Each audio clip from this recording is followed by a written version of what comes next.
오늘 말씀은 구스는 지금의 에티오피아, 정확하게 에티오피아는 아니고요, 나일강 상류 지역에 있는 나라라고 추정을 합니다. 그 구스에 대한 하나님의 예언인 것이죠. 이 구스는 나일강의 갈대배를 띄워서 당시 강대국이었던 애굽, 이집트와 경제적 교류, 또 외교적인 연합, 이런 것을 수단으로 자기가 살아남으려고 했던 나라입니다. 하지만 오늘 말씀을 통해 보니 조용히 감찰하시던 하나님으로부터 구스는 심판을 받아 멸망당할 것을 오늘 예고하고 있습니다. 오히려 그렇게 그들이 의지하고 의식하고 또 교류하고 그렇게 하려고 했던 강대국 이집트 백성들이 오히려 하나님께 예물을 가지고 하나님이 이 약속하신 머물고 계시는 시온산에 이르러서 주를 경배하며 예배드리게 될 것이다, 이런 예언이 오늘 말씀이 되겠습니다. 하나님께서 오늘 이 말씀을 통해서 우리에게도 하시는 말씀이 있습니다. 먼저 1절에서 4절까지 말씀인데요, 이 하나님은 모든 나라, 모든 백성들, 사람들을 감찰하시는 분인 줄로 믿습니다. 일단 사람은 하나님이 없다고 믿거나 또 무시할 정도의 신이라고 여기면 자신이 하나님이 되어서 자기 방식대로 삶을 꾸려간다라고 말씀드린 적이 있습니다. 이건 나라도 그렇고 한 개인도 마찬가지인 것이죠. 여러분, 어제 제가 말씀드린 대로 여러분 기억나실지 모르지만 우리 마음에 하나님이 없다, 하나님 마음을 두기를 싫어한다라고 됐을 때 로마서 1장 18절에서 32절 말씀처럼 인간은 지옥을 만들어냅니다. 하나님이 없다고 전제가 되면 자기 마음대로 할 수가 있는 것이죠. 왜? 자기가 주인이기 때문에 그렇습니다. 오늘 이 구스, 에티오피아, 이 나라는 이 나일강 상류 지역에 위치한 강대국이었습니다. 유다로 보면은 세상의 남쪽 끝인 셈이죠. 근데 여러분, 지금은 에티오피아라고 하지만 여러분, 우리나라도 한반도에서 수많은 왕조들이 세워졌죠.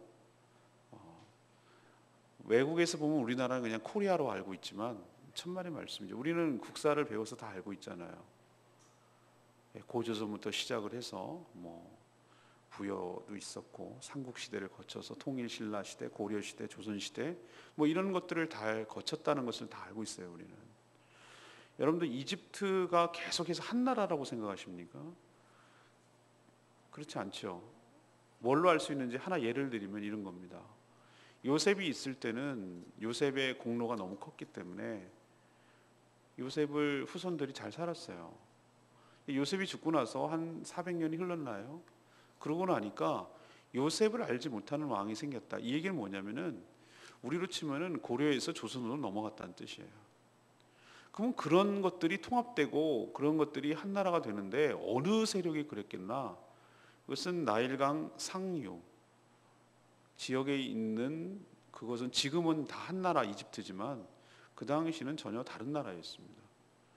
중국이 지금 통일 중국으로 알고 있지만 여러분도 알다시피 진시황이 통일을 이루고 그 전에는 수많은 나라들이 있었어요. 삼국지가 그래서 나온 거거든요.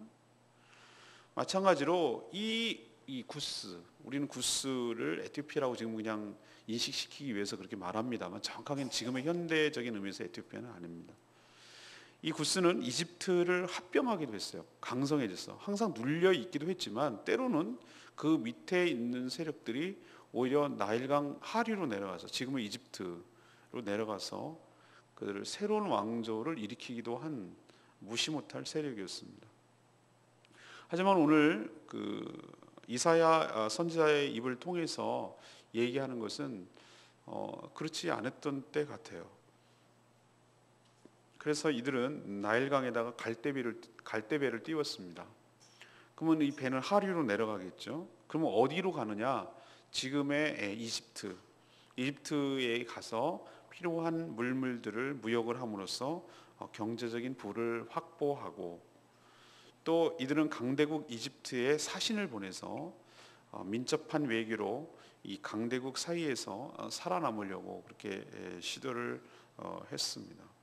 오늘 그것이 1절, 2절, 3절 이렇게 쭉 나오는 얘기가 바로 그런 얘기예요. 요약을 하자면 그런 얘기입니다. 하지만 이런 구스의 행동을 하나님께서 조용히 감찰하고 계셨음을 알 수가 있습니다. 그런 내용이 어디에 나오죠? 4절에 나옵니다. 여호와께서 내게 이르시되 내가 나의 처소에서 조용히 감찰함이 쬐이는 일광 같고 가을 더위에 운무 같도다. 운무 아시죠? 사진 찍는 작가들 저도 좋아합니다만 운무가 끼면은 정말로 별 볼 일 없는 경치도 운무가 끼면 뭔가 운치가 있어 보이고 상당히 멋있습니다. 운무를 잡기 위해서 밤에 야영까지 하고 그래요. 근데 쩍하게 운무 안으로 들어가면은 마치 안개와 같아서 분간을 할 수 없고 운무를 피한다는 것은 불가능해요. 마치 안개를 피할 수 없는 거와 똑같습니다. 이것은 비유죠. 햇볕을 어떻게 피하겠습니까? 해가 안 비치는 곳이 없죠. 우린 그늘이라고 말하지만 그것은 하나님의 햇볕이 없는 곳은 아니죠. 또 어떻게 안개처럼 운무를 피하겠습니까? 이것은 비유인 것이에요. 하나님의 존재, 하나님의 임재, 하나님의 시선이 미치지 않는 곳이 없다는 것입니다. 우리 생각에는 늘 뭐라고 생각하냐면은 하나님은 믿는 자의 하나님이고 가나안 족속, 히브리 족속, 유다 족속의 민족 신이라고 생각하는 경향이 강해요. 그때 제가 말씀드렸잖아요. 그들의 신과는 그 당시 신과는 지역에 한정되어 있고 민족에 한정되어 있어요. 그리고 어떤 면에서 시간의 제한도 받아요. 시대에 따라서 신이 달라져요. 그 당시 사람들은 그게 신과 아니었어요. 근데 하나님께서 여호와 하나님이라는 분이 그걸 깨고 나오는 거예요. 그게 아니라는 거예요. 너희들이 섬기고 있는 것이 정말로 하찮은 우상에 불과하고 아무런 무능하고 능력이 없고 정말로 참된 신이 무엇인지를 출애굽 과정 열재앙을 통해서 보여주셨고 수많은 전쟁을 통해서 보여주셨어요. 하나님은 지금 구스 나라도 관심이 있고 이집트 나라도 관심이 있고 그들의 관계와 거래도 다 관심이 있어요. 그분의 통제 안에 있다는 것을 얘기하고 있어요. 하나님은 한 개인의 중심까지 아시는 분이고 동시에 그 나라의 모든 행함도 다 감찰하고 계시는 분인 줄로 믿습니다. 여러분 꿩 사냥하실 때 압니까? 꿩 아시죠? 예, 한라수목원에도 꿩이 상당히 많이 있습니다. 그 어르신들이 그러더라고요. 꿩은 막 눈이 많이 내릴 때 막 쫓으면 다리가 푹푹 빠져서 잘 못 간다는 거예요. 토끼도 마찬가지고. 그래서 막 나르다가 계속 쫓아가면 푹푹 빠져서 못 날아가고 지쳐가지고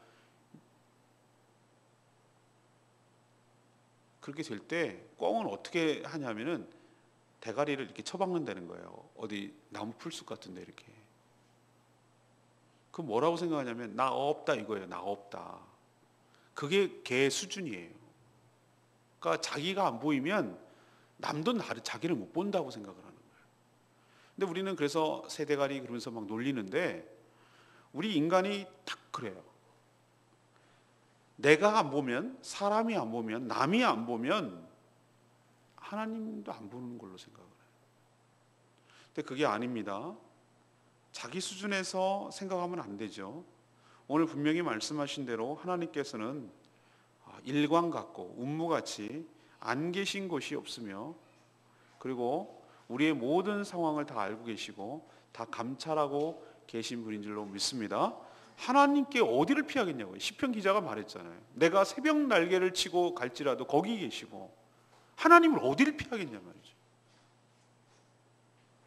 하나님은 이스라엘 민족의 하나님이 아니라 모든 피조물의 하나님이신 줄로 믿습니다.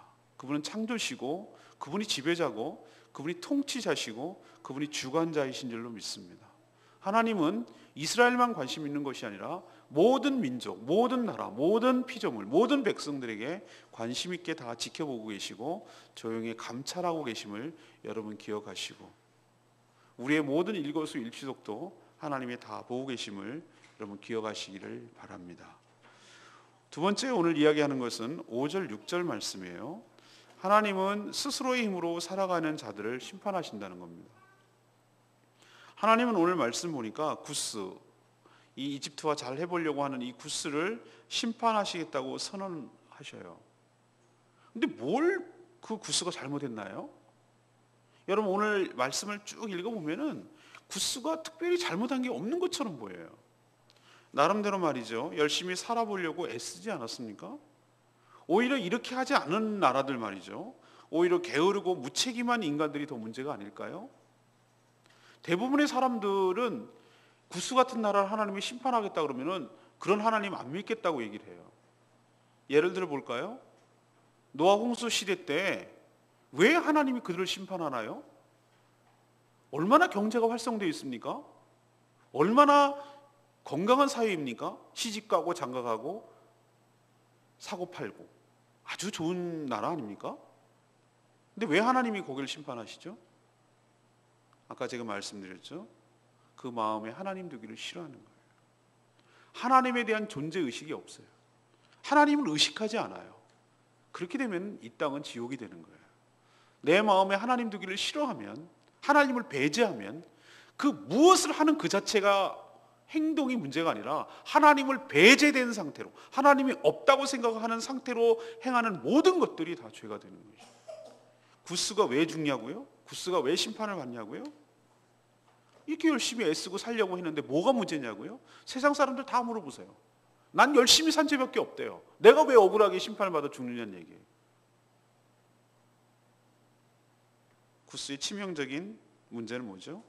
어디에도 하나님 얘기가 없어요. 왜 그러냐면 자신이 하나님이기 때문에 그래요. 자기 힘으로 살아보려고 하는 것이죠. 무역도 자기 열심, 외교도 자기 열심, 전쟁도 자기 방식으로 열심으로 그냥 열심히 살았을 뿐이에요. 그들에게 있어서 주권자와 통치자가 누구인지 의식도 못하고 무지하고 관심조차 없어요. 강대국이 아니면 자신이라고 생각을 했어요. 이런 나라가 구스만이 아니라 사실은 대부분의 나라, 대부분의 인생들이 그렇다는 얘기입니다. 그런데 오늘 하나님께서 깃발을 높이 들고 3절에 나오죠. 기치라는 건 깃발입니다. 하나님의 깃발이 세워지고 너희들이 나팔, 심판의 나팔이 불거든 그때 깨닫는 거예요. 그때 이 진노의 나팔이 불고 하나님의 심판의 깃발이 올라올 때 5절 6절에 있는 말씀처럼 보십시오. 추수하기 전에 꽃이 떨어지고 포도가 맺혀 익어갈 때 낫으로 그 연한 가지를 베며 퍼진 가지를 찍어버려서 그거를 갖다가 산의 독수리 땅에 들짐승들에게 먹이를 줄 것이다. 그들의 시신으로 그렇게 하겠다는 거잖아요. 이게 하나님의 심판 아니겠습니까? 이렇게 하나님의 깃발 들고 진노의 나팔을 불 때 추풍낙엽처럼 하나님 없이 살려고 했던 인간들이 심판을 받아 이런 꼴을 당하게 된다는 것이. 제가 몇 번 표현을 드렸습니다만 인생은 속도가 아니라 방향이 중요해요. 지난 주일날 봤던 우리 장교 두 분 있으시죠? 제가 한 분에게 그런 얘기를 했어요. 그냥 열심히 사는 게 중요하죠. 물론 제가 그런 얘기를 했어요. 중요하죠. 열심히도 안 사는 인간들이 너무 많으니까 그냥 되면 살고 대충 살고 그냥 어디서 비벼가지고 살고 부모 그냥 밑에 살고 이렇게 사는 것보다는 낫죠. 근데 중요한 것은 어느 방향으로 가는 것이 속도보다 훨씬 더 중요합니다. 열심히 달려왔는데 내가 잘못된 방향으로 가고 있었다면 간 만큼 손해입니다. 열심을 낸 만큼 잘못된 것이기 때문에 그렇죠. 그래서 천천히 가더라도 바른 인생 방향으로 가는 것이 중요합니다. 근데 우리는 아무리 해도 스스로는 방향을 알 수가 없습니다. 내비게이션이 필요하고 이정표가 필요하고 나침판이 필요하고 그렇습니다. 우리 스스로는 알 수가 없는 것이죠. 무언가 객관적인 무언가가 필요한데 그게 바로 하나님의 말씀입니다. 하나님께서 우리 인생을 가르쳐 주시고 어디로 가야 될지 알려주시기 때문에 우리는 스스로 우리 얼굴을 볼 수가 없습니다. 거울이 필요합니다. 거울에 반사된 내 모습을 볼 수 있습니다. 우리 스스로 아무리 자신을 보려고 해도 볼 수가 없습니다. 말씀이 당신 인생의 거울이니까 그 말씀을 비춰서 당신의 삶을 살피고 갈 때 결코 방향을 놓치지 않고 여러분의 인생을 바른 방향으로 가게 될 겁니다. 속도보다 방향을 중시하십시오. 제가 이렇게 말씀드렸어요. 구스요, 열심히 살았습니다. 보십시오. 나일강에 배를 띄우고 이집트와 무역하고 사절을 보내서 친선 관계를 맺고 외교적으로 서로 동맹 관계를 맺고 그래서 경제적 부를 누리고 잘 살아보겠다고 한 그게 뭐가 죄냐고 억울해하는 사람들이 많겠지만 오늘 분명히 말씀드리잖아요. 그 인생에서 하나님이 배제되고 하나님이 빼진다면, 하나님을 의식하지 않는다면 그 자체가 죄라고요. 그래서 열심히 사는 것보다 바르게 사는 것이 훨씬 더 중요한 줄로 믿습니다. 자기 스스로의 힘으로 의해서 살아가겠다고 하는 그 자체가 죄라고요. 왜? 네가 하나님이 아니기 때문에. 하나님이 기뻐하시는 삶을 사는 것, 이것이 훨씬 더 중요한 문제일 줄로 믿습니다. 오늘 세 번째 얘기는 7절 한 절인데요. 하나님은 모든 열방이 주님께로 와서 예배하게 될 것이다, 이 얘기를 합니다. 이건 주일날 설교와도 연결이 됩니다. 오늘은 구스 얘기했지만 내일과 모레는 이 애굽에 대해서 얘기하거든요. 근데 구스, 오늘 애굽에 드디어 얘기를 하잖아요. 너희들이 그렇게 믿고 있던 이 애굽이요. 애굽에 대해서 이제 구스를 얘기하는데 애굽과 지금 연결시키고 있습니다. 7절이 나오는 그때가 언제일까? 이 하나님께서 이 이집트, 구스를 포함한 열방을 심판하실 때를 말합니다. 근데 아이러니하게도 이 하나님을 불신하고 대적했던 자들은 하나님의 심판으로 죽어가요. 구스처럼 말이죠. 근데 뒤늦게라도 깨닫고 회개하고 돌이킨 자들, 이게 아이러니하게도 이집트, 애굽이라는 거예요. 하나님께 드릴 예물을 가지고 하나님의 이름을 두신 시온산, 곧 성전으로 나와서 그들이 하나님을 경배하고 예배할 거라는 거예요. 놀랍지 않습니까? 이게 하나님의 궁극적인 계획이고 목표예요. 그리고 이렇게 마지막이 될 거예요. 상상도 못할 일이 일어나고, 그리고 지금 일어나고 있어요. 주일날도 말씀드리지만 이 당시, 아니요, 200년 전만 해도 대한민국은 이방 나라였고 도대체 희망이라고 없는 나라였어요. 100년 전만 해도. 근데 여러분, 언제 이 대한민국이 이렇게 믿는 사람들이 생겨났고 하나님을 경배하고 하나님을 찾고, 정말 미국 다음으로 숫자적으로, 아니 인구 대비 보면 1위예요. 1위. 가장 많이 세계 선교사를 파송하고 그런 나라로 바뀔 거라고 이러면 상상이나 했습니까? 이스라엘 사람들이 보면요, 이건 기절초풍할 일이에요. 그런데 하나님께서 지금으로 봐도 놀라울 일 아니겠습니까? 지금 이집트가 하나님을 경배하고 하나님을 예배하는 곳으로 바뀔 거다? 쇼킹한 얘기예요, 이거는. 근데 하나님께서 궁극적으로 그렇게 하실 줄로 믿습니다. 이건 이집트는 곧 애굽을 상징한다면, 아니 이집트가 곧 세상을 상징한다면 세상의 모든 백성들이 그 당시는 시오니즘처럼 이 유대 민족주의 사상에 사로잡혀가지고 바로 자기들만 하나님의 택한 백성이고 구원받는다는 그런 민족주의 종교로 국한되어 있는 이 유대교가, 하나님은 그게 그런 민족 종교로 국한될 신이 아니고 전 세계의 하나님이 될 것이라는 거예요. 모든 열방들이 다 주께로 돌아와서 시온산, 지금이 시온이라는 게 이스라엘에 있는 그 예루살렘 성전을 의미하는 것이 아니라 이것이 신약으로 넘어오면은 예수 그리스도예요. 교회예요. 주님께로 다시 모든 이방이 돌아오게 될 것이다.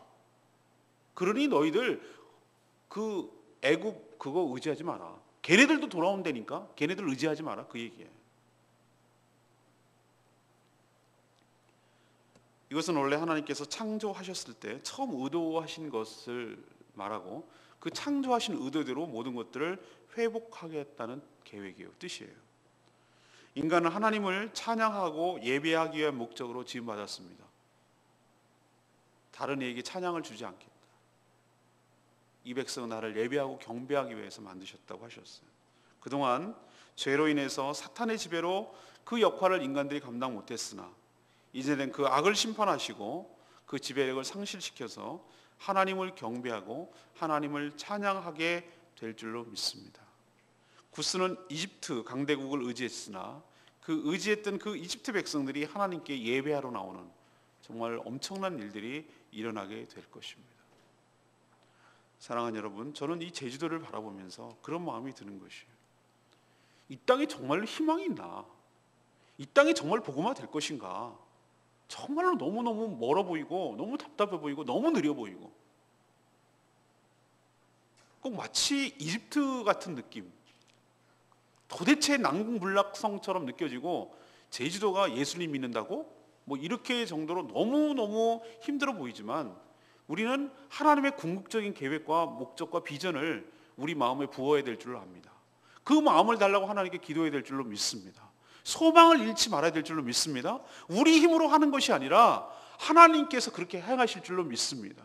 이 땅도 정말로 주님께로 돌아와서 예물을 가지고 주님께로 돌아와서 주님을 경배하며 여호와의 이름을 두신 그곳, 그 시온산, 그 하나님의 교회, 그리스도의 교회로 와서 하나님을 경배하고 하나님을 예배할 날이 반드시 올 줄로 믿습니다. 그러니 그 세상을 의지하지 말라는 그 뜻이에요.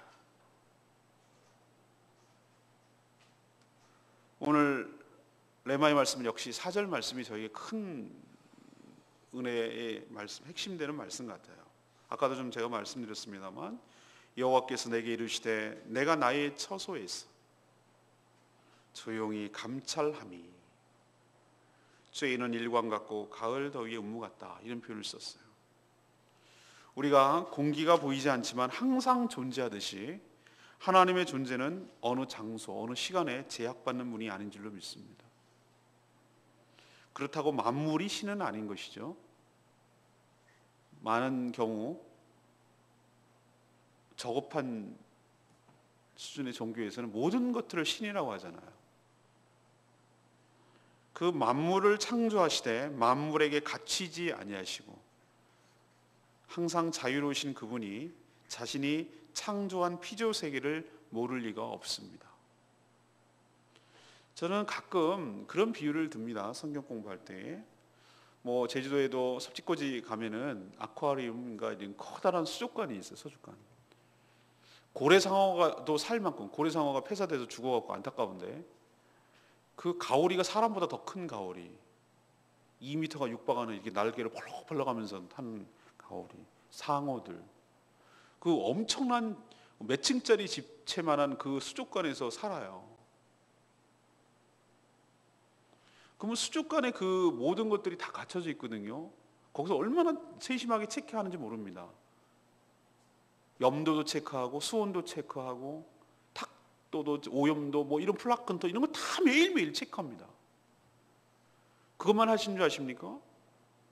그 걔네들의 먹잇감을 주기 위해서 끊임없이 그 사육사들과 이것들이 보면서 정기적으로 먹이를 주기도 하고 또 오염된 것은 제거하기도 하고 서로 싸우면 말리기도 하고 다치거나 아프면 끌어대다가 치료하기도 하고 그렇습니다. 그 물고기들에게 있어서는 그게 우주고 그게 세계입니다. 그게 전부입니다. 근데 우리는 알고 있습니다. 거기에는 엄청난 유리벽이 있고 우리가 그 물고기가 우주라고 생각했던 그 수족관 바깥에 다른 세계가 있는데 그 세계에서 수족관 안에서 놀고 있는 물고기들을 다 지켜보고 있고 심지어 자기들 보면서 돈까지 받을 거라고는 상상도 못합니다. 인간이요? 몇백 광년이 어쩌고 저쩌고 지구와 똑같은 별을 뭐 찾았느니 안 찾았느니 빅뱅이 어쩌고 저쩌고 찍고 까불고 그러고 있습니다. 수족관을 어마어마하게 설계한 인간도 대단하다고 그러고 이 자본력, 이 기술력 이것이 놀랍다고 하는데 우리는 빛이 가야 될 몇백 광년도 못해서 이거는 지구의 극히 1분이 뭐 우주의 1분이 이러고 있는 우리들의 모습을 바라보면서 이 스케일 엄청난 이 우주를 만드신 분이 우주에 갇혀지지 않고 우주 바깥에서 우리의 모든 삶들을 지켜보고 있다는 생각은 왜 못하죠?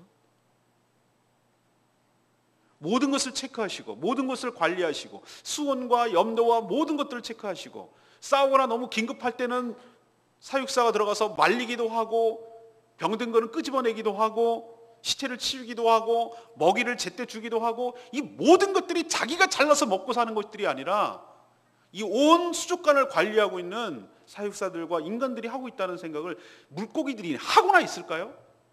그게 전부인데 자기는 그냥 살 뿐인데 우리의 인간의 어리석음을 깨우치고 그거 하나만 봐도 이 우주와 만물을 창조하신 그분 앞에 겸손해야 될 줄로 믿습니다. 하나님이 없는 곳이 없는 것이고, 마치 공기가 우리의 늘 일상에 쌓여 있고 우리가 조금만 숨을 멈춰도 죽는 것처럼 우리의 공기가 우리 주변을 감싸고 있듯이 하나님의 존재는 우리와 함께 하는 줄로 믿습니다. 수많은 사역사들은 물고기의 그 이상 행동만 봐도 그것을 정확하게 감찰해내고 이상 유무를 체크해내고 그것을 끄집어내고 치료하고 하는 것 같이, 하나님께서는 이 피조물인 인간의 그 마음의 눈빛과 그 마음의 동기와 그 마음의 생각조차도 하나님께서 감찰하시는 분인 줄로 믿습니다. 그 영혼의 자소에서 무슨 생각을 하고 있는지 영혼의 등불을 놓고 그것을 감찰하시고 체크하시는 하나님이신 줄로 믿습니다. 오늘 말씀처럼 햇볕 같고 운무 같은 하나님의 눈을 결단코 피할 수 없는 것을 기억하시고 하나님 앞에 삼가 경건하고 두렵고 떨림으로 사는 저희들 되기를 간절히 바랍니다. 오늘 세 가지 말씀드렸습니다. 하나는, 하나님은요 모든 나라 모든 사람들을 감찰하시는 분인 줄 믿습니다. 하나님을 피할 수 있는 길은 없다는 거예요. 오늘 구스의 모든 행동들, 그리고 구스의 의도, 그리고 구스의 마지막까지 하나님은 다 알고 계시고 조용하지만 그의 처소에서 우리의 모든 것들을 다 보고 계시는 것, 이거 하나만 분명하게 우리가 믿는다면 우리의 삶의 태도가 달라져요. 우리가 꽝 같다고 제가 말씀드렸죠. 제가 우리 어린이들한테 설교할 때 그런 얘기했어요. 여러분도 몇 번 그런 얘기 들은 적이 있을 거예요. 우리가 천국에 가면 뭐 할까? 이제는 천국에 딱 들어가는 순간 우리처럼 시간이 제한되는 게 아니에요. 영원이기 때문에. 하나님 시간 많으세요. 한 명씩 나오라고 그러겠죠. 장혜슬 일로 나와라 이렇게 나올지도 몰라요. 장혜슬이 처음에 이렇게 태어났어요. 하나님께서 이 땅에 생명을 보내주셨어요. 엄마에게 응애 태어나는 순간부터 비디오 촬영이 시작되는 거예요. 아주 성능 좋아요. 화질 나쁘지 않아요. 2층 베란다에서 이렇게 쳐다보고 있어요. 태어나면서부터 쫙 죽을 때까지 쫙 촬영한 거 하나님이 다 같이 보시제. 그거 보자 그러면 미치고 팔딱 뛸 사람들 한 명 두 명이 아닐걸요. 숨기고 싶은 것들이 너무 많으니까. 어려서부터 이 죄성이 나오기 시작해서 가짜 울음으로 엄마를 속이고 가짜 울음으로 해가지고 자기 필요를 채웠던 그것까지 동기까지 다 얘기를 해주면은 정말 미쳐버릴 거예요. 나 숨기고 나도 속이고, 사람은 자기도 속입니다. 자기가 거짓말을 계속 되풀이하면 자기도 그런 줄 알아요. 자기도 자기를 속이는 게 인간이에요. 그러면 완전 범죄라고 꿈꾸는데 하나님의 것들을 피할 수 없는 거 여러분 기억하시길 바라고, 하나님 앞에서 경건하게 살아가는 여러분 되시기를 바랍니다. 그럼 가장 큰 문제가 뭐냐? 이 구스처럼 자기 스스로의 힘으로 인생을 살아가려는 것, 이 태도가 문제라니까요. 이게 자기가 주권이 자기에게 있다고 생각하는 거예요. 인생의 주권은 자기에게 없습니다. 여러분 인생의 주인 아닙니다. 이것만 좀 제대로, 아까도 제가 말했지만 하나님이 우리의 모든 삶을 지켜보신다는 것을 분명하게 믿으면 우리 삶이 달라진다니까요. 그리고 두 번째는 내가 내 힘으로 살아가는 것 그 자체가 죄라는 것을 분명하게 인식한다면 우리 삶이 달라질걸요. 근데 인간은 어리석게도 내가 내 발로 걸어다니니까 내가 주인인 줄 알아요. 근데 조금만 생각해 보면 내가 언제 태어났는지, 어디에 태어날지, 누구로 태어날지 이건 내가 결정한 게 아니고, 내가 언제 죽을지 그것도 결정하는 거 아니고, 내가 어떻게 살아가야 될지 내가 생각한 대로 하나도 된 것도 없어. 물론 하나도 된 건 없는 거 아니라 가끔 된 적도 있어요. 근데 시작과 끝과 중간 토막이 내 마음대로 안 됐다면 내가 내 죄가 주인이 아니에요. 이 땅에 생명을 주시고 이 땅에 살게 하시고 이 땅에 생명이라는 은총을 주시고 은혜를 베푸시고 살아가게 하신 것이 하나님이신 줄로 믿습니다. 이 주권의식이 딱 반드시 바로 서 있으면 인생 헷갈리지 않아요. 근데 구스 열심히 살았어요. 근데 하나님이 없어요. 자기가 하나님이기 때문에. 열심히 살지 마시고 바르게 사는 여러분 되시기를 바랍니다. 마지막 세 번째는 제가 뭐라고 그랬어요? 그렇게 니네들이 이집트 의지하고 이집트랑 이렇게 해가지고 잘 살아보려고 했던 너희들, 근데 거꾸로 그 이집트가 말이지 하나님께로 의지하고 돌아온다니까? 그럼 너네 뭐가 되니? 그럼 너네도 처음부터 하나님을 의지하고 했어야지. 그런 날이 온다. 그러니 엉뚱한 데 의지하고 엉뚱한 데 기대지 마라. 세상 의지하지 마라. 주일 설교의 핵심이 그거예요. 이미 주보 원고는 다 끝났어요. 저는 어제 끝났어요. 핵심된 얘기예요. 너희들 세상 의지하지 마. 이거예요. 여러분도 하나님만 의지하는 여러분 되시기를 간절히 바랍니다. 주님이 다 함께 돌아와서 예배할 날이 온다니까요. 피조물이. 오늘 세 가지 기억하시고 말씀 붙들고 기도하는 시간 잠시 갖도록 하겠습니다. 우리 기도하기 전에 우리 찬양집 15장입니다. 15장 아까 불렀던 찬양 부르고 기도하도록 하겠습니다.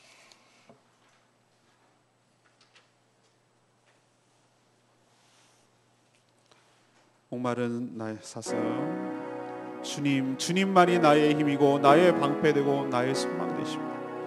나의 모든 정성 다 바쳐서 주님을 경배하며 찬양합니다. 이집트마저도 돌아오게 될 줄로 믿습니다. 목마른 사슴 찬양하겠습니다.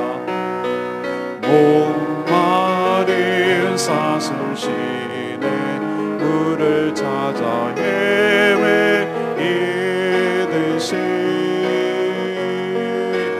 내 영혼 수를 찾기에 갈급하나이다.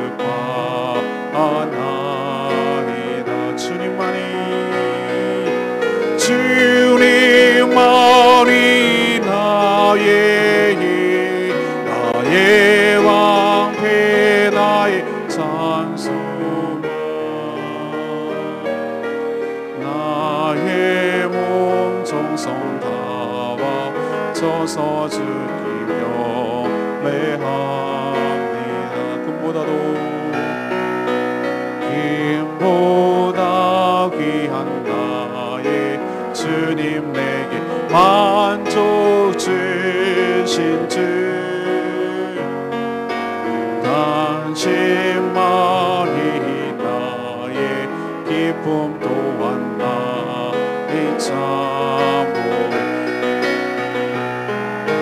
주님만이 나의 힘, 나의 방패, 나의 참 소망,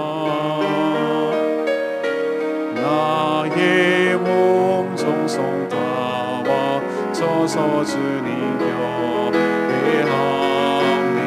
주님만이 나의 힘, 나의 왕패, 나의 참 소망, 나의 몸 정성 다 바쳐서 주님 경배합니다. 여러분, 오늘 말씀을 통해서 동일한 고백이 나오겠습니까? 주님만이 나의 힘, 나의 방패, 나의 참 소망,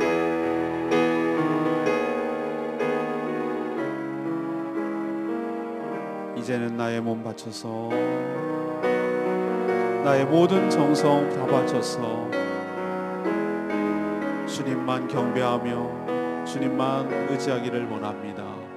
주님, 그렇게 살기를 원합니다. 우리도 다 같이 그렇게 살 수 있도록 주여 외치며 통성으로 기도하는 시간 갖겠습니다. 주여 아버지, 주님만이 나의 힘, 나의 방패, 나의 참 소망, 나의 몸 정성 서 주님 경배합니다. 아버지 그렇습니다.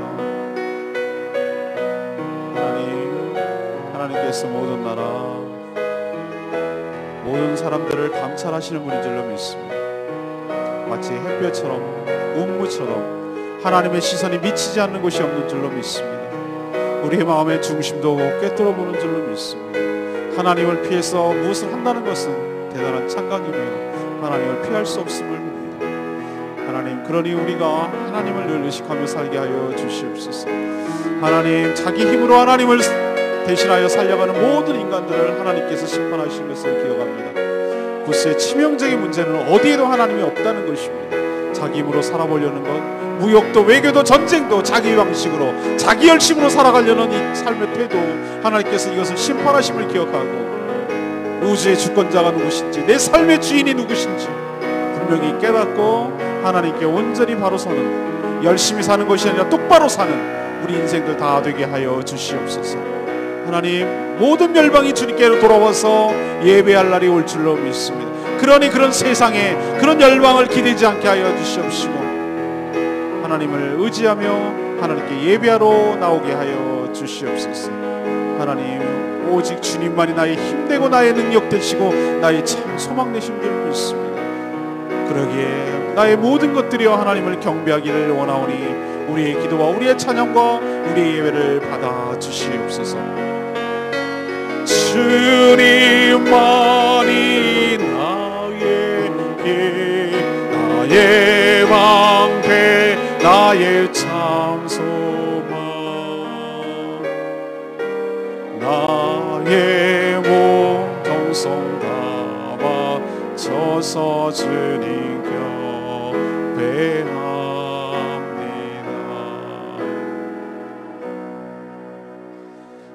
하나님, 저희가 하나님을 피해 어디로 숨겠으며 어디로 가겠습니까? 하나님은 내리쬐는 햇볕처럼 자우하게 감싸는 안개처럼 우리는 하나님의 눈길을 떠나 살 수 없는 존재임을 깨닫게 하여 주시옵소서.